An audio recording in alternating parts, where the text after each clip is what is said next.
Hi hello. അടുത്തതേ ഓപ്റ്റിക്സിലെ ഒരു question ആണ്, ray ഓപ്റ്റിക്സിലെ question ആണ്. ഓക്കെ, പേടിയാവുന്ന രീതിയിലാണ് ഡയഗ്രം ഒക്കെ വരച്ചിരിക്കുന്നത്. കാണുമ്പോൾ തന്നെ നമുക്ക് വേണ്ട, വേറെ ക്വസ്റ്റ്യൻ നോക്കാം എന്നൊക്കെ വിചാരിക്കും നമ്മൾ. പക്ഷെ ചെയ്തു വരുമ്പോൾ എനിക്ക് തോന്നുന്നത് അത്ര ഒരു ബുദ്ധിമുട്ട് നിങ്ങൾക്ക് തോന്നുന്നില്ല. നോക്കൂ, കൺസിഡർ ടു ഐസോസെലസ് പ്രിസംസ്. സാധാരണ നമ്മൾ എല്ലാ പ്രിസം ചെയ്യുന്ന ഈക്വലാറ്ററൽ ആണല്ലോ, ഇത് പക്ഷെ ഐസോസെലസ് ആണ്. 1, 2 രണ്ട് ഐസോസെലസ് പ്രിസം ഉണ്ട്. With angle A1 and A2, their angles are different. You can see that A1 and A2 are different. A1, A2 എന്നതാണ്. Refractive indices N1 and N2 respectively. A1, A2 angle, N1, N2 refractive index. The faces A1, B1, locate A1, B1. ഇതാണ് A1, B1. The faces A1, B1 and A2, B2 are parallel. They are parallel. And perpendicular to the mirror. അത് parallel to each അതറുമാണ്. താഴെ ഒരു mirror വെച്ചിട്ടുണ്ടല്ലോ, അതിന് പെർപെൻഡിക്കുലറുമാണ്. That means ഇത് ഇങ്ങനെ perpendicular ആണ്, ഇത് ഇവിടെയും പെർപെൻഡിക്കുലർ ആണ്. രണ്ട് സൈഡും പാരലാണ്. If a ray of light is incident on the face A1, C1. A1, C1 ഏതാ? ഇതാണ് A1, C1. അവിടെ ഒരു റേ വരുന്നു, അത് പ്രിസത്തിലൂടെ റിഫ്രാക്ട് ചെയ്ത് എമർജ് ചെയ്തു, റിഫ്ലക്ഷൻ നടത്തി, അടുത്ത പ്രിസത്തിലൂടെ റിഫ്രാക്ട് ചെയ്ത് എമർജ് ചെയ്തു. That is coming through A2, C2. അങ്ങനെയാണെങ്കിൽ ഈ 4 ഓപ്ഷൻസ് നോക്കണം. ചിലതിലൊക്കെ അവർ മിനിമം ഡീവിയേഷനെ കുറിച്ച് പറയുന്നത്, 2 പ്രിസത്തിലും മിനിമം ഡീവിയേഷൻ ആവും എന്നൊക്കെ പറയുന്നുണ്ട്. So before going through these, let us see ഇവിടെ എന്തെങ്കിലും നമുക്ക് കണ്ടുപിടിക്കാൻ പറ്റുമോ നോക്കുക. ഇവിടെ യെസ് ഈ സൈഡ് മിററിന് പെർപെൻഡിക്കുലർ അല്ലേ? അങ്ങനെയാണെങ്കിൽ നമ്മൾ ഇവിടെ വരയ്ക്കുന്ന നോർമൽ മിററിന് പാരലൽ ആയിരിക്കും. അതുപോലെ ഈ നോർമലും മിററിന് പാരലൽ ആയിരിക്കും. So we can see this. ഇതാ മിററിൻ്റെ നോർമൽ ഇവിടെ വരയ്ക്കാം, മിററിൻ്റെ നോർമൽ ഇവിടെ വരയ്ക്കാം. And you can see that ഈ ആംഗിൾ E1 അല്ലേ? So this angle will also be equal to E1.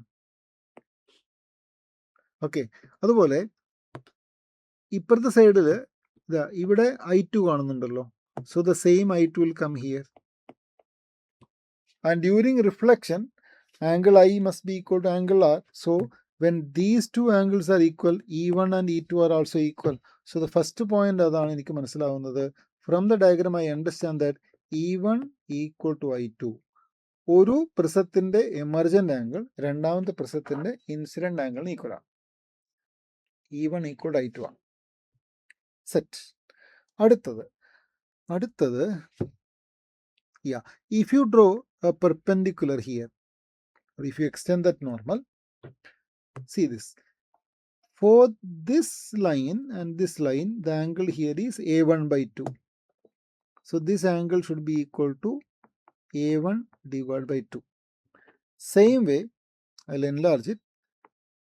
This angle is A2 by 2. That should be equal to this angle A2 by 2. So here also I can mark this is also equal to A2 by 2. So from that I am getting the second relation. What is that relation? Theta is equal to A1 by 2 plus A2 by 2, or theta is equal to A1 plus A2 divided by 2. So I got two relations. One is E1 equal to I2 and second one is theta is A1 plus A2 by 2. അടുത്തെന്താ ചെയ്യേണ്ടത്? അടുത്തത് I can apply Snell's rule at this point and at this point. ഈ രണ്ട് പോയിന്റിൽ Snell's rule കൊടുക്കാം. ഇവിടെ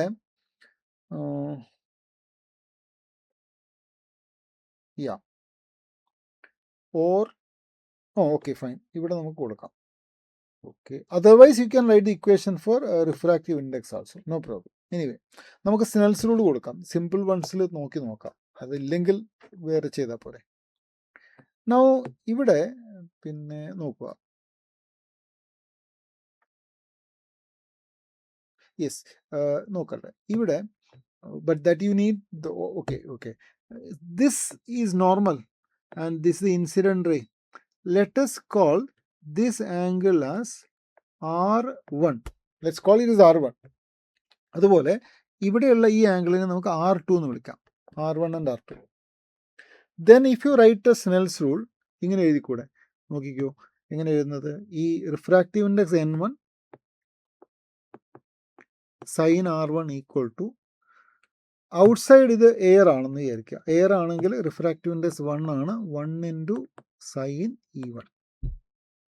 similarly for the second prism, 1 into sine I2 equal to N2 into sine R2. I just applied Snell's rule. N1 sin equal to N2 sin R. So that's അതവിടെ ഇരിക്കട്ടെ. ഇനി എന്താ പറയുന്നത്? ഓപ്ഷൻ എ എന്താ പറയുന്നത്? If both prisms are at minimum deviation.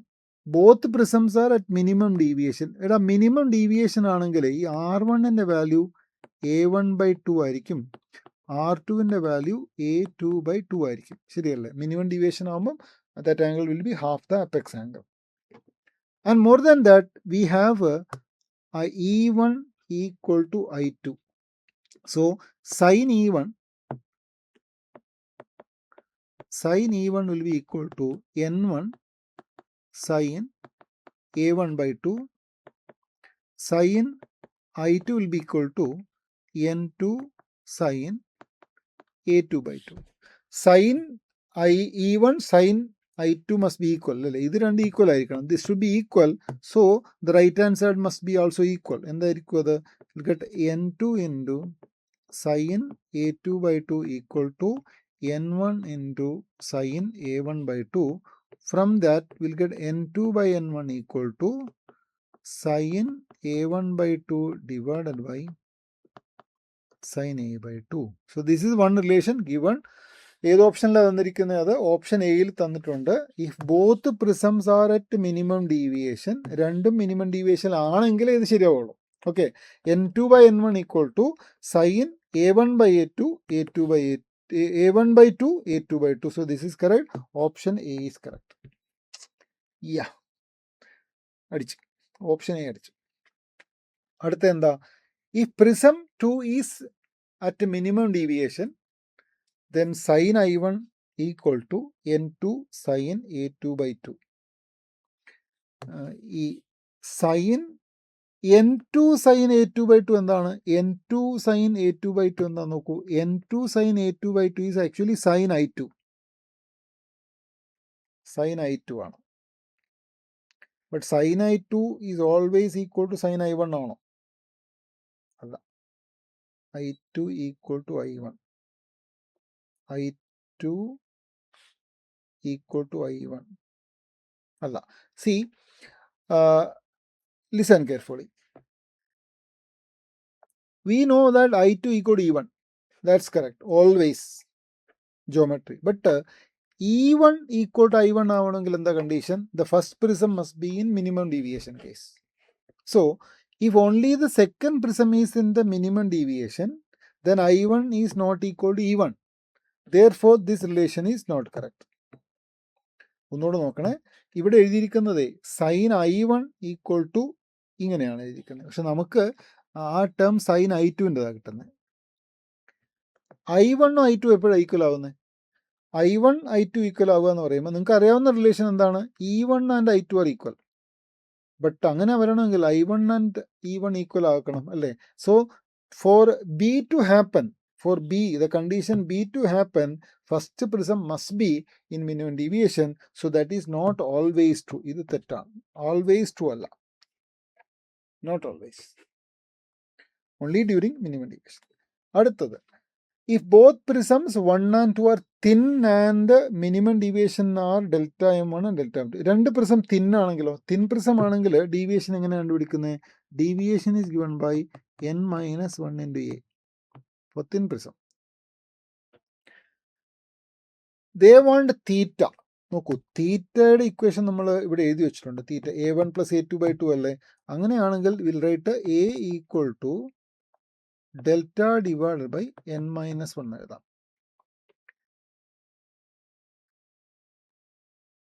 A equal to delta by n-1 ആണ്.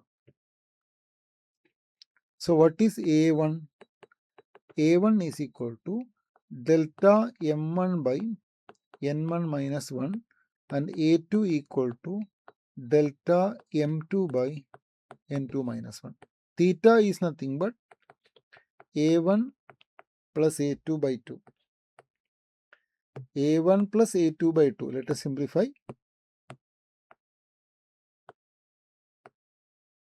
Okay. A1 is delta M1 divided by N1 minus 1 plus delta M2 divided by N2 minus 1 whole divided by 2. That is theta. That's okay. ഇവിടെ 2 എന്ന് എഴുതിയിട്ടുണ്ട്. That's fine. അപ്പോൾ ഇവിടെ 2 ആണ്, ഇവിടെ 2 ആണ്. So this is the equation. അപ്പോൾ correct ആണ്. If thin prism ആണെങ്കിൽ option C is correct. For thin prism option C is correct. ഇനി വേണ്ടത് എന്താണ്? ഈ prism 1 is at a minimum deviation. If prism 1 is at a minimum deviation, sin I2 equal to N1 sin. That's correct അല്ലേ? കാരണം നോക്കൂ, I2 എന്ന് പറയുന്നത് E1 equal ആയിരിക്കും. നമ്മളിവിടെ എഴുതി വെച്ചിരിക്കുന്ന ഇക്വേഷൻ നോക്കൂ. Sine E1 is N1 sine A1 by 2. ഇവർക്ക് വേണ്ടത് N1 സൈൻ A1 by 2 ആണ്. N1 സൈൻ A1 by 2 ആണ്. And that is sin E1. But we know that E1 is always equal to I2. So ആ relation ഞാൻ ഇവിടെ എഴുതാം. Then we'll rewrite it. അതായത് ഇങ്ങനെ എഴുതുക. N1 സൈൻ A1 by 2 എന്തിന് ഈക്വൽ ആണ്? N1 സൈൻ A1 by 2 എന്തിന് ഈക്വൽ ആണ്? അത് സൈൻ E1 വേണ്ടിയിട്ടാണ് നമ്മൾ എഴുതിയിരിക്കുന്നത്. പക്ഷേ E1 എന്തിന് ഈക്വൽ ആണ്? I2-നാണ്. So this is also equal to sign I2. So option D is correct. So A, C and D are correct. B is wrong.